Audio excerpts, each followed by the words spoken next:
All right, the gut-brain connection. So this is a really important topic for anyone with a chronic digestive disorder. And today we're just going to start to get into the basics of this main concept. So it's important to note just in the beginning here that this information is for just educational purposes only. This is not a substitute for medical treatment or psychological treatment. So the first thing to understand when we're just talking about the gut-brain connection concept to begin with is what is meant by the word gut. So people often will use the word gut as slang to refer to their abdomen, especially like a beer gut or something like that. But in medicine, the gut is the entire digestive tract. It's not just your abdomen or your belly or your stomach. It's the entire tube of your digestive tract, which starts at your mouth, goes all the way through your body and ends in your anus. So the gut-brain connection is the connection between your brain and the entire length of your digestive tract. And so there's a whole field of research about the brain-body connection specifically for GI disorders, and it's called psychogastroenterology, which is quite a mouthful, but let's just break this down for a moment. So psycho meaning mind, gastro and enter meaning stomach and intestines, and ology meaning the study of. So it's the study of or the science of the interaction between the mind and the gut. It's the meeting of medicine and psychology. And if you want, you can just use the term GI psychology. It's a lot easier to say than psychogastroenterology. But if you do want to do research or kind of explore this any further, on your own, you can use the, excuse me, you can use the term psychogastroenterology and put that into Google Scholar or PubMed or anything like that. It's also a good time for me to pause for a moment and just know a little bit who I am, who you're hearing speaking to you right now. So my name's Scott Rauer. I'm a clinical psychologist, which means I have a doctorate in clinical psychology, but I'm not an expert in psychogastroenterology. I have explored this field.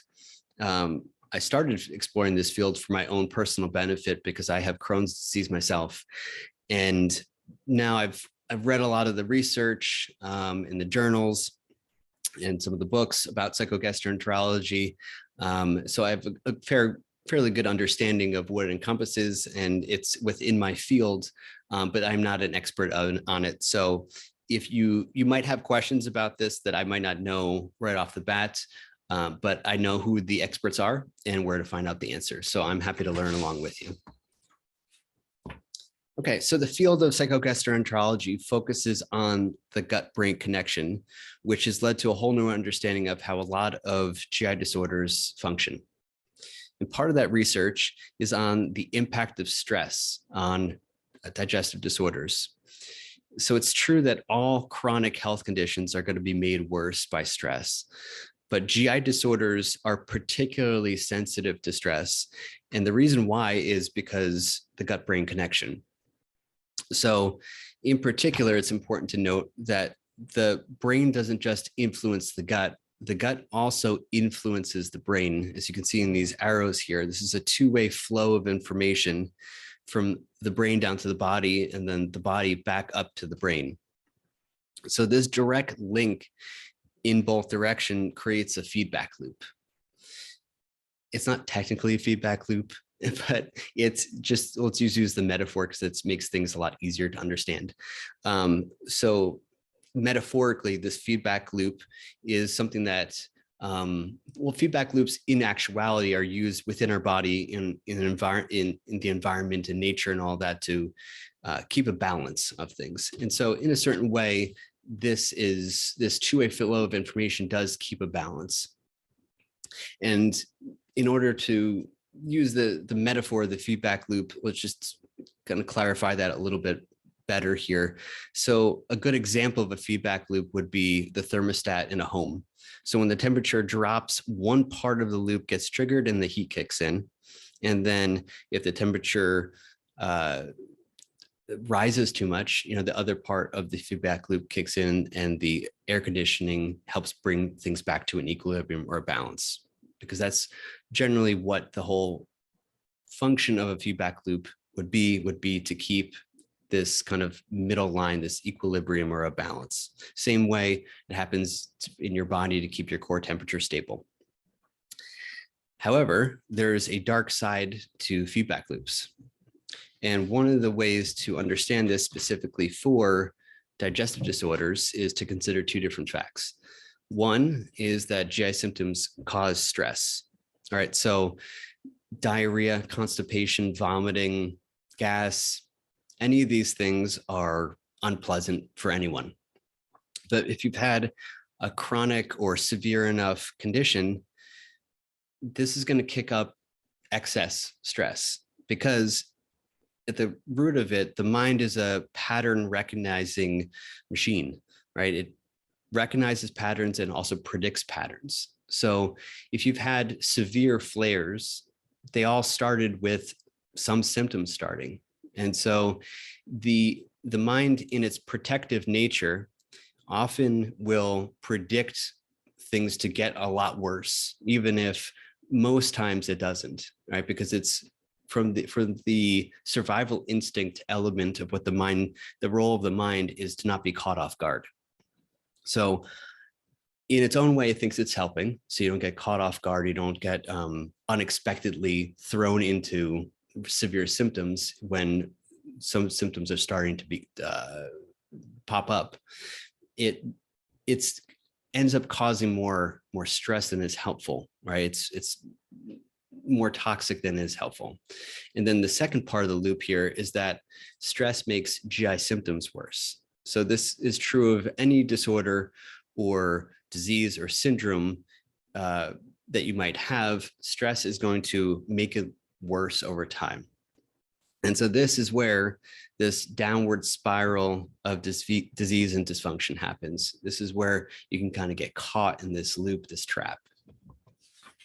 So this is the dark side of the feedback loop, this vicious cycle that's a really common struggle for people with GI disorders. And because of the gut-brain connection, people with GI symptoms are more likely to develop anxiety and depression over time. Right? That's a proven fact in research. And then on the flip side, because of the gut-brain connection, people that have anxiety and depression are more likely to develop GI symptoms over time. Another proven fact. So the more GI symptoms you experience and the more stress you have in your life, this decreases your resilience to stress and makes you more vulnerable to getting stuck and staying stuck in the cycle. So it's not all bad news, right? That's kind of depressing so far, but this is not all bad news, because the reverse is also true, right? So in addition to any changes you can make on the medical side of things, like medications, diet, supplements, exercise, anything like that, there are psychological tools that can also help slow down or even reverse the spiral. And the second thing that's useful to note is it's not actually stress that's the main issue. It's actually how vulnerable or resilient you are to stress. So stress is inevitable. It's an inevitable part of life, and it's an inevitable part of having a health condition. But how much does the stress wear you down, or how much are you able to use skills to actively cope with it? This is something you actually have influence over. So in general, this starts to just scratch the surface of the topic about the gut-brain connection. And these types of concepts become much more useful when you can take the general concepts I'm talking about right now and start to apply them to the specifics of what you're dealing with. So most people, understandably, want to kind of just jump right into what are the tools. And what I'm going to say, though, is that I will certainly outline what the tools are and give you all the details of what there's three main proven tools within psychogastroenterology. But before you go there, it's really in your best interest if you slow down and just understand the foundational concepts of GI psychology first. And so at next meeting, I'm going to cover an important topic, which is there are two main types of GI disorders. And so they're all fit into one of two types. And we can start to take this information that I covered today and start to apply it to the specific disorder, disease, or syndrome that you're dealing with.